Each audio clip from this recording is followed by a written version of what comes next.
Hello, everyone. Welcome to today's second Eden community event about generative AI, emerging topics of cybersecurity, privacy, and cybercrime. My name is Matthias Hudobnik. I work as a legal engineer at Europol's data protection function, where I'm combining my roles as a lawyer and engineer. Very quickly, what Eden stands for. Eden is the Europol Data Protection Experts Network, and it's an online collaboration platform aiming at involving stakeholders from diverse backgrounds. And it's a channel also allowing to share knowledge, best practices, events, and projects linked to data protection in law enforcement context, but also cybersecurity. And Eden organizes annual conferences where we are gathering speakers from various sectors to address topics related to data protection, cybersecurity, and law enforcement. And you can already mark your calendars for the next Eden conference. The next one will be hosted at Europol's headquarters in The Hague on the 16th and 17th of September. And we are very much looking forward to see you there. As a moderator, I'm very thrilled to guide our exploration into the dynamic intersection of artificial intelligence and the digital landscape, particularly in the realms of cybersecurity, privacy, and cybercrime. And through this session, we aim to delve into the latest developments, challenges, and also opportunities presented by AI and generative AI, and shedding light on its profound implications of our online security and privacy. I want to bring some housekeeping rules up. So every speaker will talk around 7 to 10 minutes, and then we will have a discussion and a Q&A session for our participants. Just that you know, you can type your question into the chat. Because we will record the webinar, and that's, as we are all privacy friendly, better. The webinar will be then available on our Eden YouTube channel. Last but not least, I want to thank our Eden community member, Ilya Koloshenko, who organized this webinar. And please feel free also to drop us an email or write in the LinkedIn group of Eden if you are interested in organizing the next webinar. So without further ado, I would like to hand over to our first speaker. Our first speaker is Dr. Cesar Rodriguez. He's a policy lead at the Latin American and Caribbean Cyber Competence Center. And Cesar will delve into cybercrime threats in the Latin American region. And he will focus on how they intersect with AI and also generative AI technologies, and his insights will illuminate the evolving challenges in this critical domain. Cesar, the stage is yours. Well, thank you very much for that intro, Matthias. And thank you to all of the, thank you first and foremost to all the other panelists who are here with me today. And of course, to all of you who are joining us to listen to this very interesting talk that we have for you. So first, to kick things off, I guess, let's get the cat out of the bag. We know that right now we stand at a pivotal moment when it comes to the intersection of technology and security, particularly as it pertains, to the emerging challenges that that are presented by AI, specifically in the realm of cybersecurity and cybercrime. This is what Matthias was mentioning right now. So when it comes to Latin America and the Caribbean, from Mexico all the way to Montevideo, from Belize to Brazil, or from St. Lucia to Santiago, what we're witnessing is how AI is reshaping the landscape of digital security and cyber threats. So if you will please allow me to take you through some of the pertinent examples that can illustrate what's going on in the region, then you will get a very clear idea of what's happening, where we're going, and eventually what we're going to need to do to face these challenges. So obviously, first, we have to discuss, AI-driven cyber attacks. This is, when we're talking about AI, this is one of the first topics that comes to mind. And what we're seeing right now, or at least what we've seen recently, is that in countries like Brazil and Mexico, we have had AI-powered bots that have been sophisticatedly deployed to conduct financial and banking frauds. So these bots not only mimic human behavior to bypass, traditional security measures that financial institutions have in place, but also present a new level of threat that's sometimes difficult to counter with conventional methods.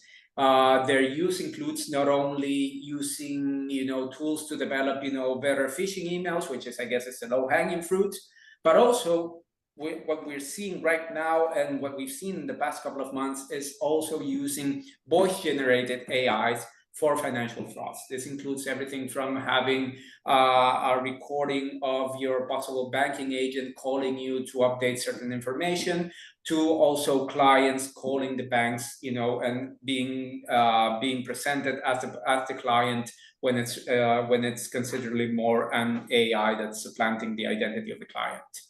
But that's one of the really sad parts that we're seeing. In addition to that, we are seeing that also that AI can be not only a tool for perpetrators, but also we're seeing that it can be a very powerful ally in our cyber defense. And this, I want to bring the example of a very large telecom providers that has almost total coverage in Latin America and the Caribbean, where this ISP has basically implemented AI-driven systems that detect anomalies in traffic and network traffic and significantly reduce the incidents in their network.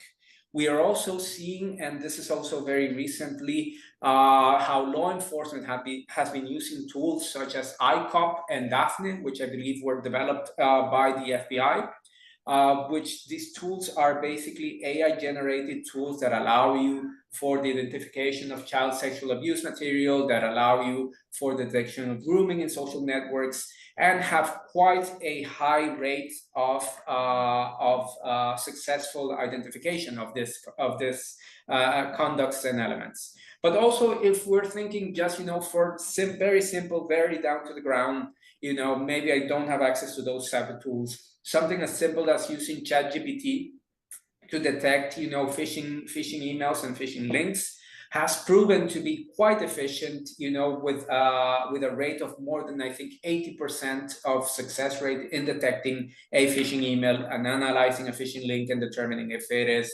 indeed a threat or not. Then obviously coming from the capacity building side. So there is a very large skill gap in the Latin American Caribbean region, and what we're seeing now is a country like Chile, which is one of the most, technologically advanced countries in the region, where they have had recent policy developments in their AI strategy, in their cyber policy, in their cybersecurity law, which I think if the first law in the region actually to deal with cybersecurity incidents, and then which has then in turn led to not only integrating AI in cybersecurity, across the broad spectrum of the not only of the awareness raising, but also on an academic level. So I know that probably Bill later will be touching more upon this, so I'll just leave it at that for now. And then two more elements that I do want to highlight is, number one is cross-border cooperation. Obviously, cross-border cooperation is crucial when we're talking about an interconnected world. So I want to bring an example that is very close to my heart, because last year, the project that I worked for, EU CyberNet and Black Force Center, we held sub-regional cybersecurity drills and exercises for the Caribbean, for Central America, for the Andean region, and for the Southern Cone. So basically, these exercises and these drills focused, among other elements, on evaluating the readiness against, among many threats, but specifically against AI-driven cyber threats. So what we saw at the conclusion of these activities is that these exercises allowed us to have not only a better connection between countries and organizations, but also fostering collective action for the whole cyber resilience of the region. And another aspect that I do want to highlight is obviously, which is, I guess, very, very simple, is the economic impact of cyber threats. And we know, we've seen the numbers over and over again, but just to give you an idea of what this has been representing for the region and why the Latin America and the Caribbean, there have been more and more efforts recently in trying to curb cyber threats, is the attack that was seen in Costa Rica in April of 2022, that basically saw the whole country crippled and paralyzed by an AI-enhanced ransomware attack that affected not only more than 30 government institutions, but at the same time resulting in having the government practically shutting down everything from the Ministry of Finance, the Ministry of Telecom, the IT Ministry, the National Meteorological Institute, Social Security, you name it. When it came to, I guess, put a number on the cost that this had, that Costa Rica had incurred in this, the number went up to more than $30 million per day. So just keep that number in mind, per day. And lastly, because obviously I don't want to take more time than I'm allowed to, I want to, there is obviously the issue of AI in spreading misinformation. Specifically, this has been a growing concern with regards to electoral processes. So for you to understand, this year, more than 4 countries are involved in national electoral processes. And what we're seeing more and more and more each day, each week, each month is the use of AI algorithms to generate and disseminate false information. So addressing these challenges is going to require a lot of public awareness. It's going to require a lot of education, how to identify and combat this, this misinformation, obviously without hampering any human rights, which is, the balance that eventually we will need to find a way to strike. So Matthias, I would leave it at that for now, and apologies if I went over time.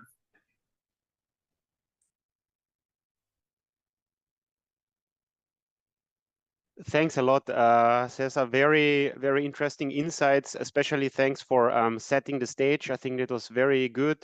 And also to show us, let's say, in your region, the cyber attacks, which are starting from phishing to ransomware to other AI-driven attacks. Also the important point of capacity building and, of course, cooperation and sharing within the cyber domain. If you have any questions, please, once again, to our participants, drop us a message in the chat and we will answer it afterwards.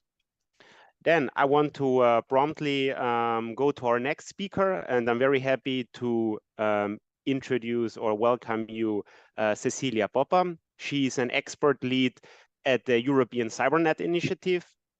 Cecilia will delve into the EU CyberNet Initiative and also the European view on AI and generative AI.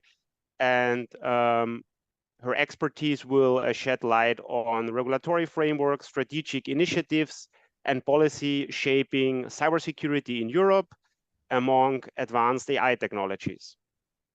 Cecilia, the stage is yours. Thank you so very much, Matthias, for the nice introduction. Also, thank you to Ilya for the kind invitation to be part of this esteemed panel of experts. Thank you to Cesar for breaking the ice with this first presentation, and also to everyone who is taking the time today to join us and to have a conversation around AI and cybersecurity and cybercrime.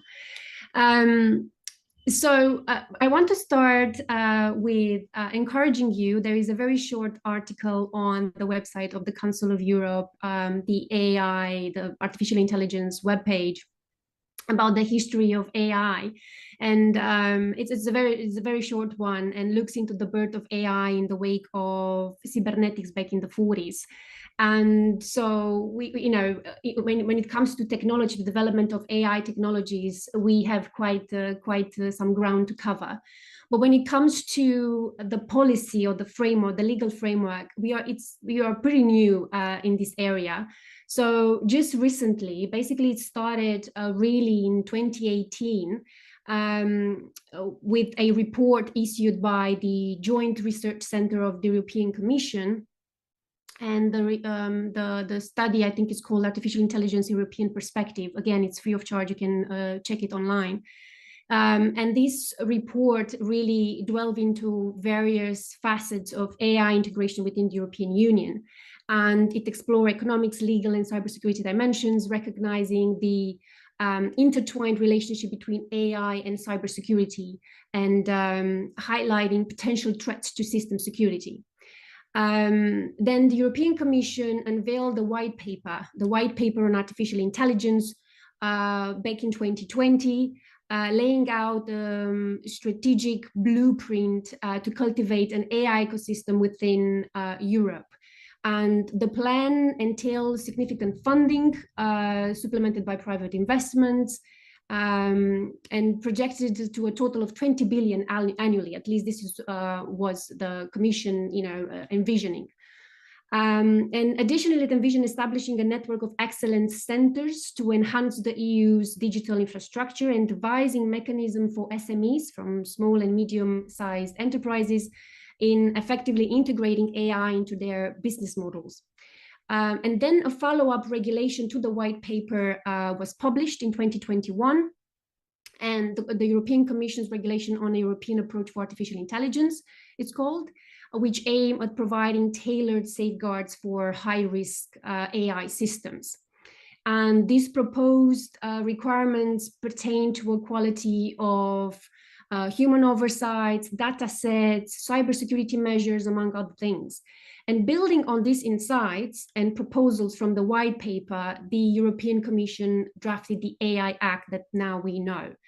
And this proposed regulation aimed to create a harmonized legal framework for AI within the EU, addressing risks while also fostering innovation.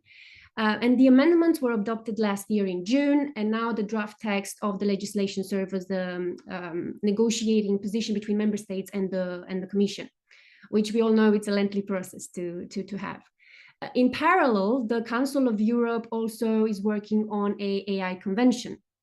And just recently, on March 14th, this year, the draft Council of Europe Convention on Artificial Intelligence, Human Rights, Democracy, and Rule of Law, as it's known, was finalized at the last plenary of the Council of Europe Committee on Artificial Intelligence. So, it wonders, where does this leave us? At the EU Cybernet level, we want to be equipped, and we want to equip ourselves with AI expertise. And just a little bit about the background, because I know Cesar also mentioned about EU Cybernet. So EU Cybernet is an initiative, it's EU-funded project implemented by the Estonian Information System Authority, also known as RIA, and it was launched back in 2019. And what the project does, being a service-based project, is to support, be at the service of European Commission and other EU entities to help on CCB, cyber capacity building across the globe. And the way we operate is that we've built a network of expertise, and currently we have over 400 experts within the experts pool of this network. From expertise from cybersecurity to cybercrime, cyber diplomacy, cyber defense, and lately we started to add AI expertise to the pool, but also other related fields of expertise, related to cyber.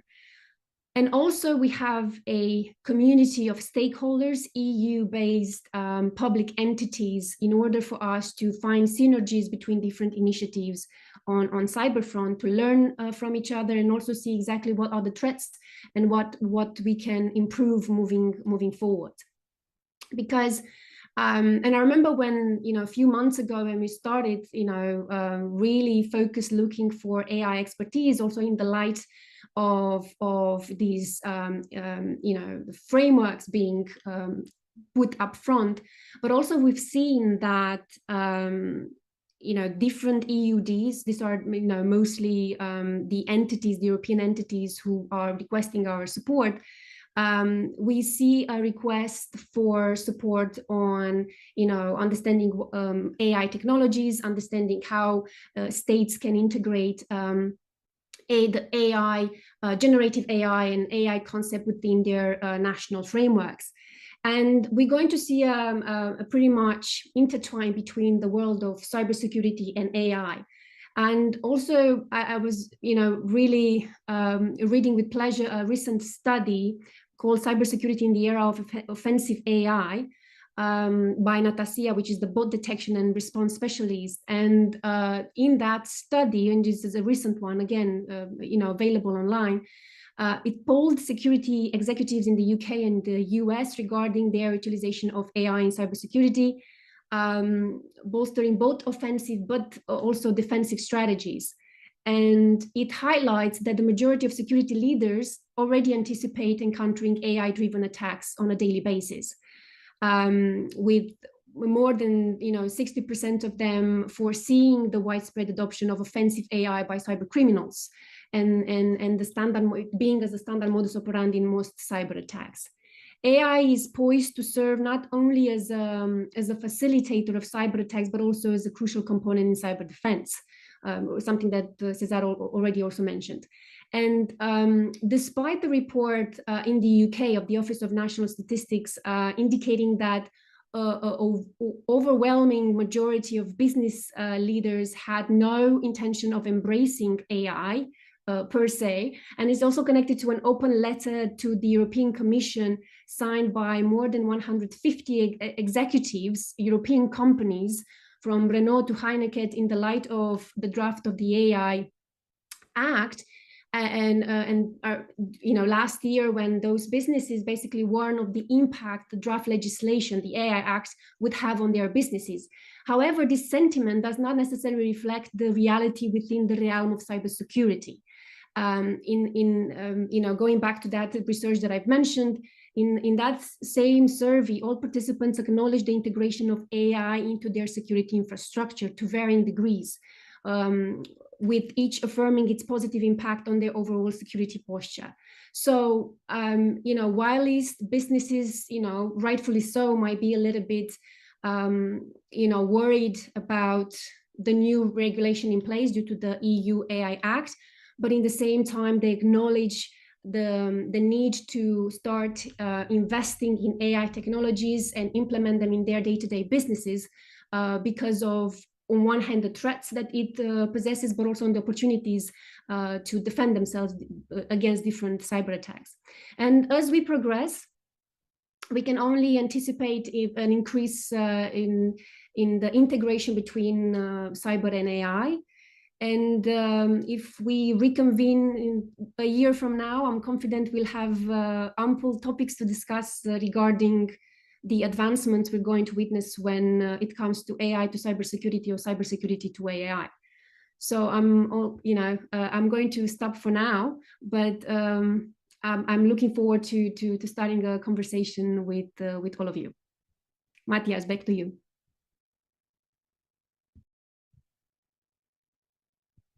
Perfect. Thanks a lot, Cecilia. Very interesting insights. Also, thank you for leaning out the main European policy initiatives and white papers related to AI and cybersecurity, as well as bringing up the various regulatory frameworks.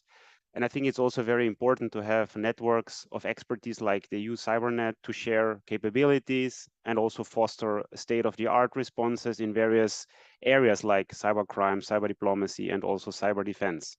That's very, very important. Now, I would like to introduce you to our next speaker.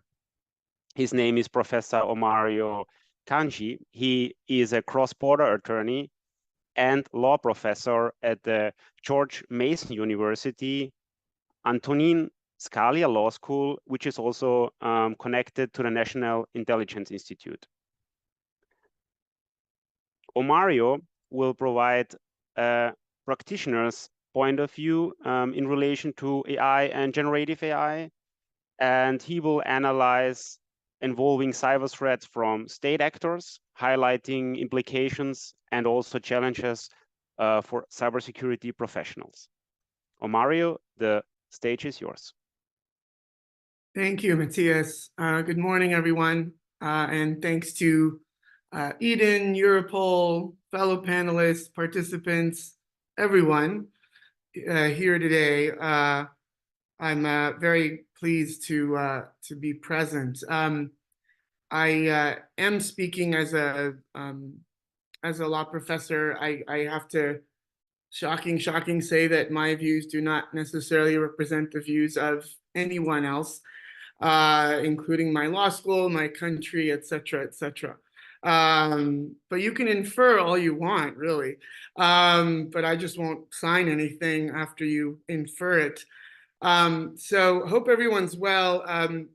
My perspective this morning, I was thinking about it when I woke up, and I said, should I say that we're addressing the elephant in the room or the panda bear, and kind of start that way. I think in the United States, certainly before AI, but the advent thereof, or certainly afterwards, we are looking at, especially at the NSI, at Scalia law, threats to national security from state actors.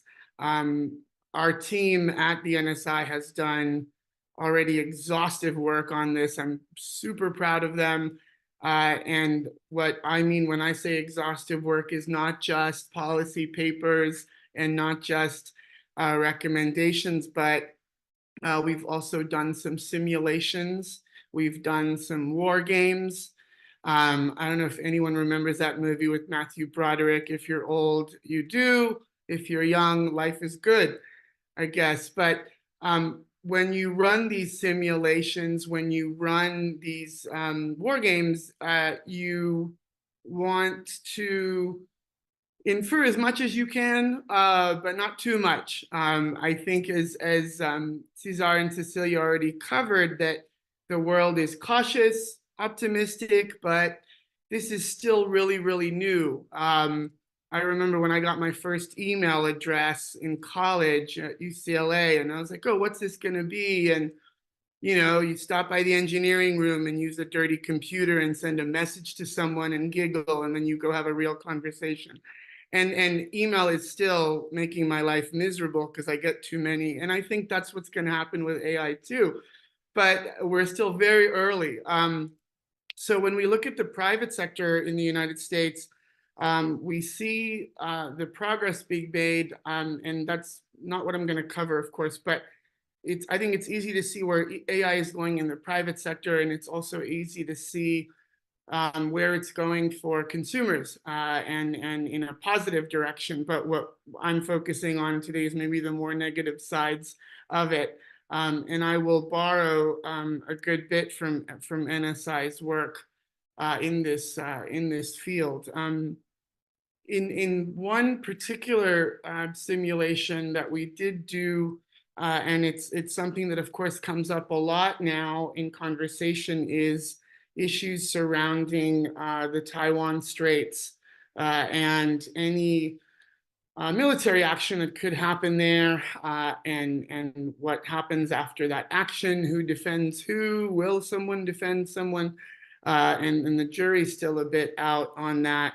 But what we saw was, and it actually makes me a bit optimistic. I don't know if anyone here will agree or not. We can see in the questioning later, but when the defense rests. But what we're looking at is how generative artificial intelligence, and then LLM specifically, maybe large language models within that, can serve as a very good co-pilot to human decision and human action. Why I think this is optimistic is because I myself have never really believed that AI would replace us, that, humanoid robots are coming for us, and all of a sudden it's going to be like Terminator 4 or something. I mean, for those of us who don't want to work anymore, that would be great.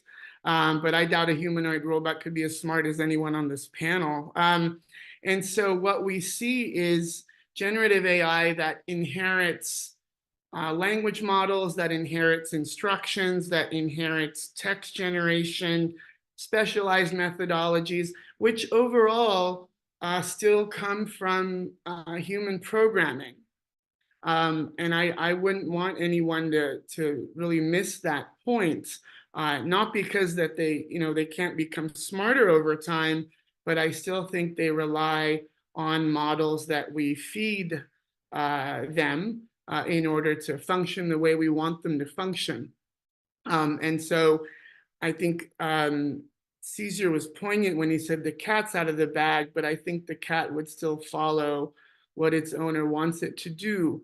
Now, when we think about threats, though, we have to think about another owner and another cat and what that cat might do once it's out of the bag.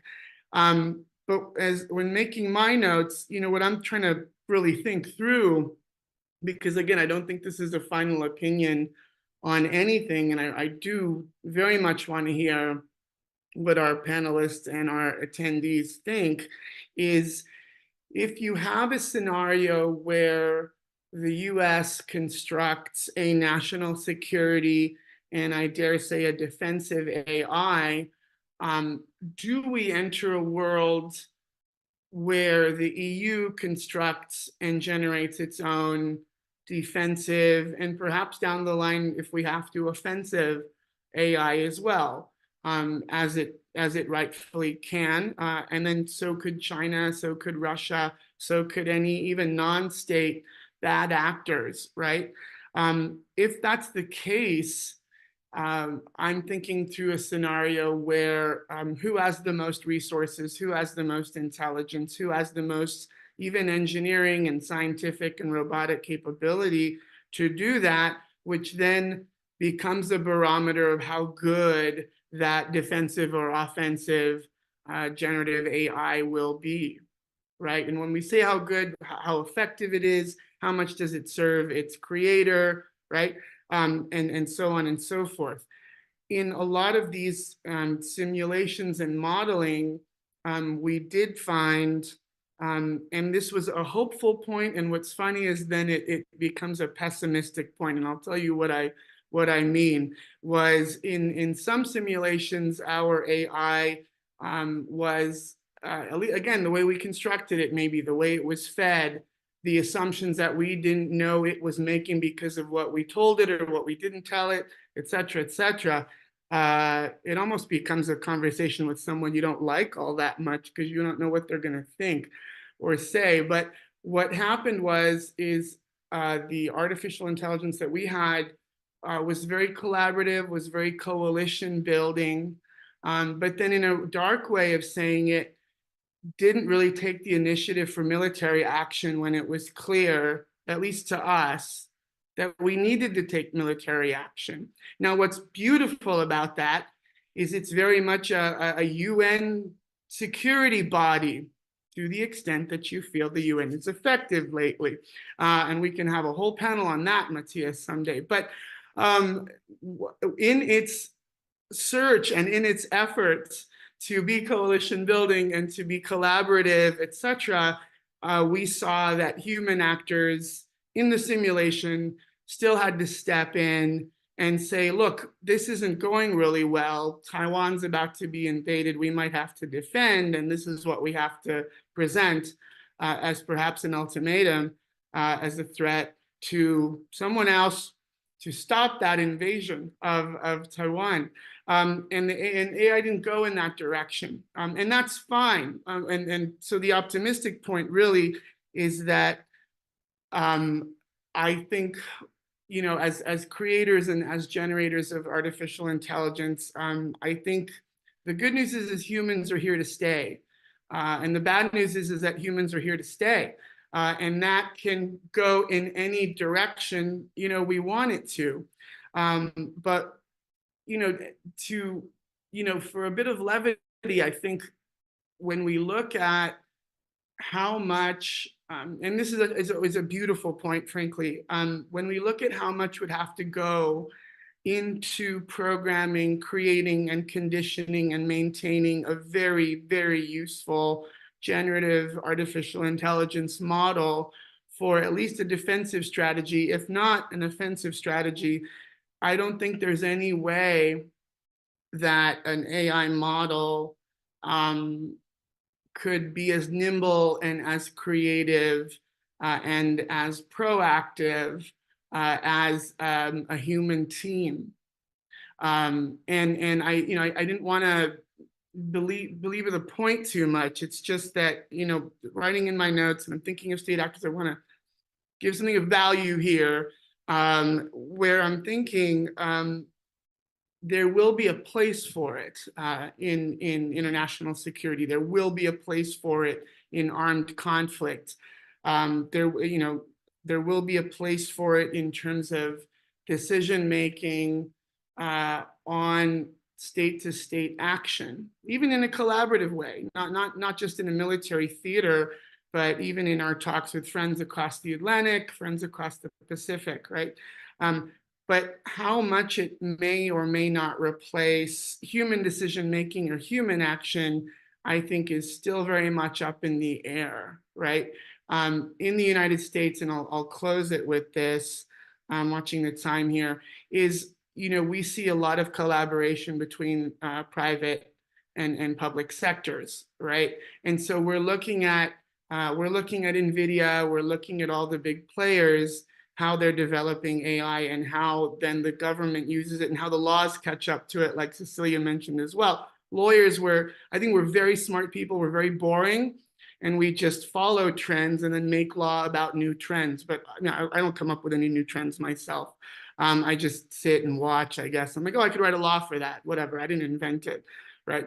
And so as we play catch up with this very exciting technology, I think there's plenty of room for participation and control over AI. And then the bad news and good news is that other countries will do what they do as well. And I just see it maybe as a second iteration of what we're doing now, right? Governments interacting with governments, negotiating, fighting, disagreeing, and agreeing. And then all of a sudden you have two generative AIs doing the same thing. I wonder how that will play out. But that's what I got for now. Thanks, everyone.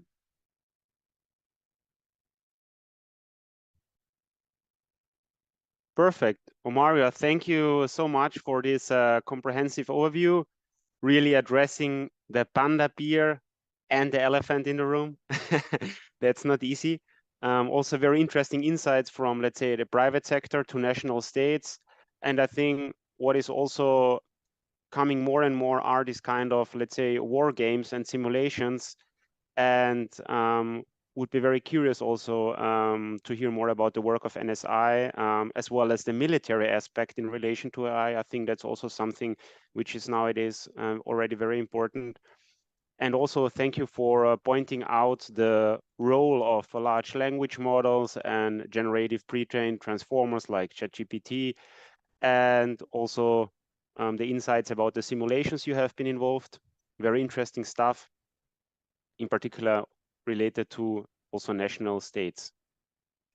So then last but not least, I want to warmly welcome Dr. William Butler. He's the Executive Director at the Center of Cybersecurity Research and Analysis at the Capital Technology University.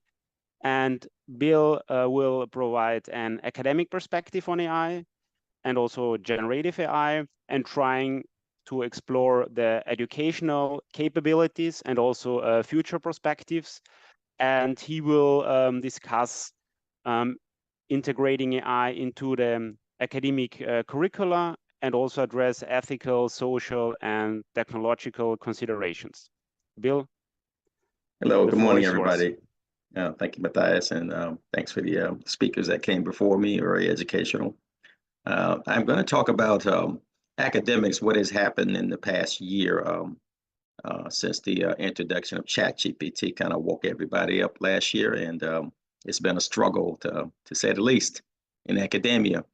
And the struggle has been a writing policy for the usage of generative AI in academia, both by students and by faculty, quite frankly. And there's two ways to look at it. Either it's a threat to the ethical use of tools, and I look at it as a tool, basically, in making yourself more productive. Is it a threat to that, or is it a transformational tool? Will it transform how we work, how we interact with each other, how efficient we can be at our jobs by integrating AI into our daily task? Or are you cheating using AI in the conduct of your daily task? And that's a question we all have to answer individually, right? So universities across the United States have gone from a total ban in the use of generative AI in writing your lessons or creating code in computer science classes, of course, dissertations and papers, or even just creating your own class notes, which AI is very useful in doing that. One of the things that professors, and I'm in that group, I consider it a tool that has made me operate more efficiently, and that's not shared across academia, by the way. I'm just saying my personal view on it. There are professors who create their lesson plans, their syllabi. It's very good at doing that. Exam banks can be created. Of course, it's in conversation, and I warn students, you're not going to get 100% answer just by putting in, one conversation with AI. It's a conversation, and you have to hone it and hone it and hone it until you get the product that you want that's very useful to you. Some have used it to evaluate student submissions to essays, for an example. Professor can put the essay question in, put the student response in, ask AI to evaluate the student response, and it's very good at doing that. At least giving you a start to see where that student is in terms of do they understand the assignment or not, and what they were supposed to produce. Computer code, my understanding is that AI has been used for years to both generate computer code and to evaluate computer code in terms of how efficient, make the code more efficient, or look for vulnerabilities in the code. So that particular part of our economy and academia is a bit ahead of us in the use of AI. And I'm using a very narrow look. There are others, but these are those professors that I know personally that have told me that. And the use of chatbots at universities is increasing, both to orient students, answer basic questions about that university or college for those that are interested, or the current students answering questions about how to get things done at their university. Instead of having to read the student handbook, they just converse with the chatbot, get a lot of questions answered, and at least get them going in the right direction. So expect to see a lot more chatbots being, and I hate them, by the way, but you have to deal with them in some cases to get your services done. I want to talk about next the U.S. government, some of the efforts that I'm personally involved with to address how can academia prepare the workforce that we need to both create artificial intelligence engines, to create the ethical and legal frameworks around its usage. And in general, what can we do now as educators to prepare the workforce that we need now? We're way behind. This is similar to cybersecurity about 20 years ago. We didn't know what skills they needed. We didn't know how to produce them, but we knew we needed a lot of them. And we created some standards. Our National Science Foundation and National Security Agency got together and created what they thought would be a model curriculum for a cybersecurity program. And we've shared that across the world, by the way. So I've seen what schools have been doing in Europe and South America and Africa. And these measures have been adopted. So we're producing the right type of workforce for cybersecurity, for an example. We just don't produce enough of them. And we are behind the power curve of AI already. Before it's like, 110-meter dash, everybody's gone and you're still lacing up your shoe, right? That's kind of where we are in the AI race right now. Very embarrassing, right? So there are two types of curricula we're looking at. One is called AI for cybersecurity. We're talking about how do we use AI in cybersecurity, both from a defensive perspective and from an offensive perspective. And one of my colleagues on the panel kind of referred to the military uses of AI. We're already seeing that. We're seeing that there is a GPT called Hacker GPT, and it will happily create malicious code for you. When chat says, no, I can't do that anymore, Hacker GPT will happily do that for you. So we're already seeing that the adversary is already making great use of AI, and we in turn have to develop AI from a defensive perspective. So it would takes AI to defeat AI. In other words, that's what we're going to see in our industry, in our economy already. The other curricula is cybersecurity for AI, where we're trying to integrate countermeasures into our cybersecurity framework to protect our AI systems. You got to remember, these are systems. They have code, they have database, they have engines, and all of that needs to be protected as we protect other digital assets in our enterprises. So students are going to have to become across our curricula. This is going to be a cross-cutting skill. We're already seeing, we started down that road with data science across all curricula, writing for all curricula. There are certain things all college students should know how to do or be familiar with. And now they have to be familiar with how are AI systems involved in the discipline that you have chosen, whether it be engineering and art. We know it generates art. We know it generates poetry. So English majors want to escape from this as well. We all will have to learn how does AI affect my particular discipline.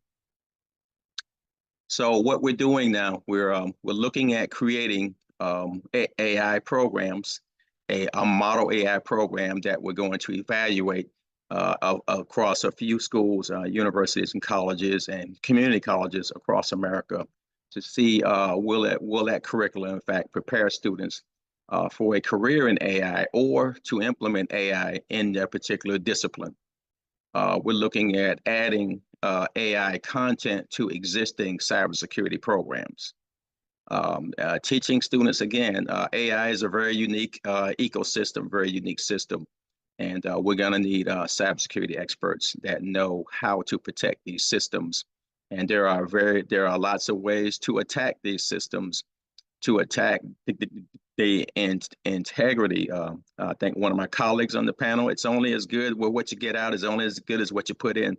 And if what you put in is altered, then our output is altered. And I know that the military is very concerned about that particular aspect of it. If AI is used for command and control, for an example, if you lose confidence in your command and control system, everything breaks down, and that will be a likely target by the adversary. We're looking at creating scholarships. We have programs, Scholarship for Service, they're called, in the U.S. to produce cybersecurity professionals. We're going to do the same thing. Then the National Science Foundation is looking at creating a scholarship specifically for students who want to come to school to study AI. And federal agencies are on hiring sprints. You know, it's a term we like to use here. Go out and hire as many as you can find. So if you can spell AI out there, the federal government will more than likely want to look at you to get you hired to build their AI cohorts within their agencies. The struggle, there'll be a workforce struggle for the next few years. We all know that. So the other thing we do as educators, we have to educate those that we have, which is workforce development within your companies and corporations. Take your smart people and send them back to school or train them in how to implement AI in your own company, your corporation out there. The other thing is our high schools and the K-12 space is asking for help. They had to craft policies for high school students and middle school students in their use of AI as well. They struggled at the same time we did. We struggled together, we collaborated, and some of the states at the state level have created AI usage policies, modeling their policies after colleges and universities. And so I want to end it right there saying, I think we're moving in the right direction as far as academia is concerned. This is a worldwide effort. I only talked about the US, but I have colleagues in Europe as well. And we're all grappling with this, and we're all going to move together to try to come to the right answer on this topic. And that's, thank you.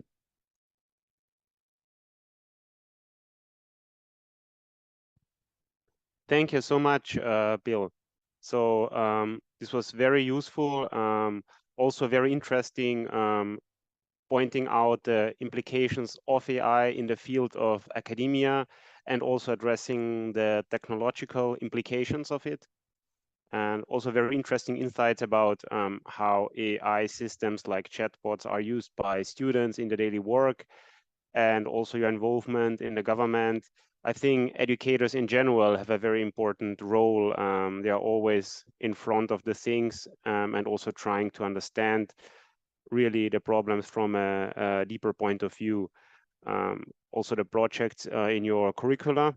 I think it's very important nowadays to have cutting edge education also in terms of what you mentioned, like integrating countermeasures in the context of AI and how to make also students fit for purpose. I think that's very important.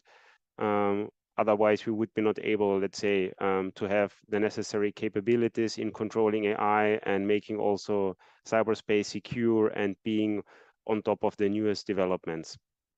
That's really crucial.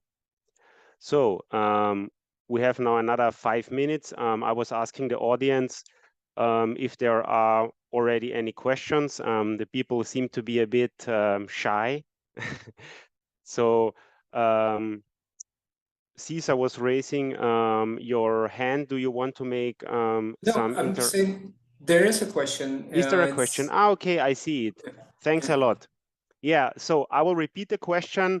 The question is from anonymous participant, and the question is, any specific views on this topic of AI cybersecurity in the context of the OT ICS domain?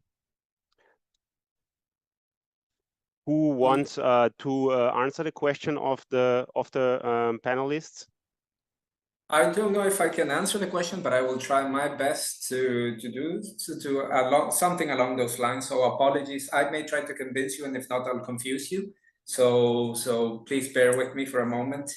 When it comes, at least I'll try to focus the conversation really fast on two things because I know we're running out of time. Number one, at least from the point of view of Latin American countries, when it comes to ICS protection, it's mostly been done through policy on CIIP, on critical information infrastructure protection, but mostly focused in IT, not so much in the OT sector.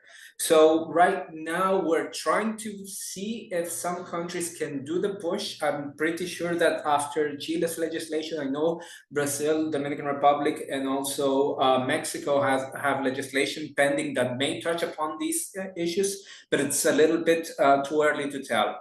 From a US perspective, I know that CISA recently has been doing a lot of investment in the area of cybersecurity for OT systems as well. So probably we will see in the coming months, or maybe in a year, we will see the results of that work. Thanks a lot, Cesar.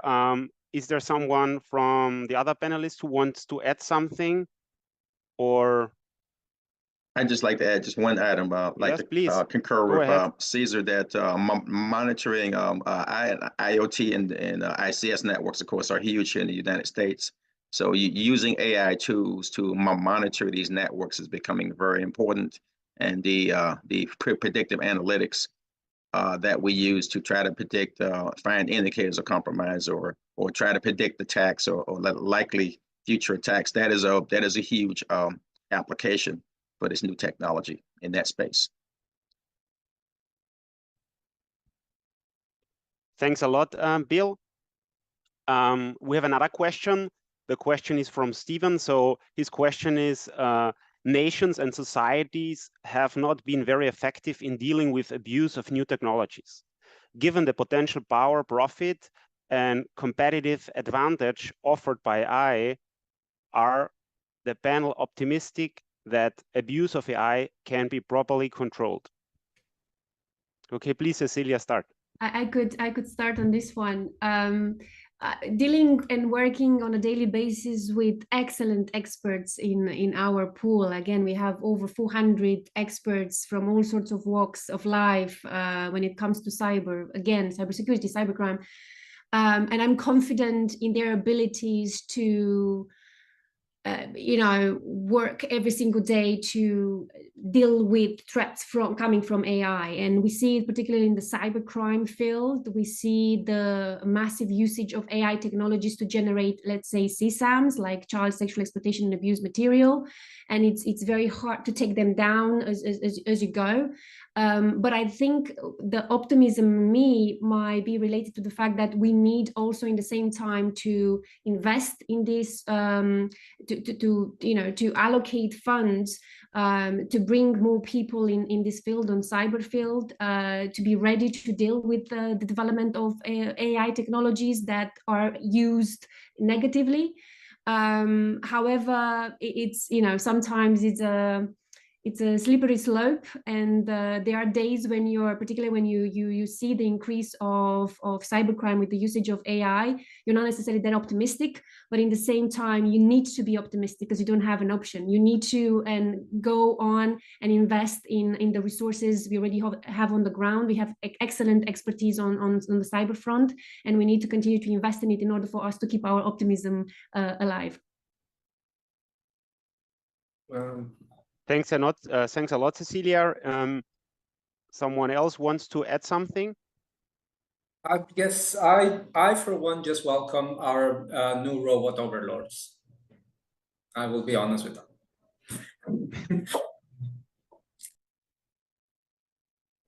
Great. I'll chime in a little bit. That was fantastic, Cesar. And I had a feeling he was going to say that too. I barely know him. I as an optimist myself, Stephen, I am optimistic that it can be properly controlled. But I'm also not that gullible where I think we will be able to control it after a good few abuses along the way that teach us, oh, we didn't think of that. Oh, we didn't think of that. Our treasury just got hacked. Shoot, we better think of that. And so I'm optimistic, but I cautiously say I'm always optimistic in the long run. What might happen tomorrow and in the medium run, Stephen, I can't guarantee it, my friend. And you're welcome to email me and tell me I was wrong. But I think in the long run we will. But as also Bill said, if it ends up being, if what you get is what you put into it, and then if it's AI versus AI, I am very optimistic that open, democratic, transparent models of governance will prevail. And I know full well what actually a very sad and dark time I think we're living in right now. And so I know you might think I'm crazy to be this optimistic, but I am. I think we have to continue to fight the good fight, and we'll get through this, even though everything is absolutely crap right now. But I still say that with a smile, and I think we'll get there one day. Well, hopefully before I die. Thanks a lot, Mario. So since we are almost, not almost, we are over time, but I still want to give every participant in a reverse order the chance to make max 2 sentences, 3 sentences, final statement or something what you really want to, let's say, point out to our participants before I close the webinar.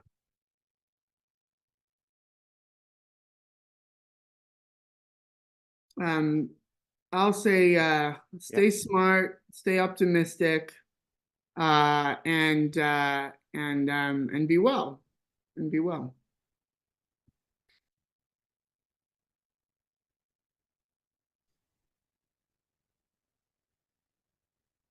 Well, then, if nobody will go, then I will just say that if we're navigating this new digital era it's imperative that we harness the potential of AI just responsibly, would use it to bolster our defenses and our security, and obviously to foster an educated and an aware public.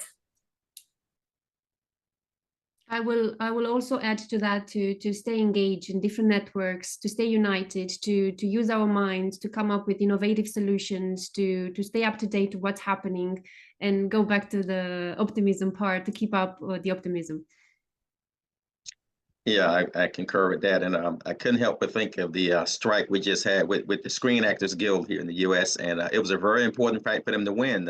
They could have lost the rights to their digital images, their voices, and they won that fight with Hollywood.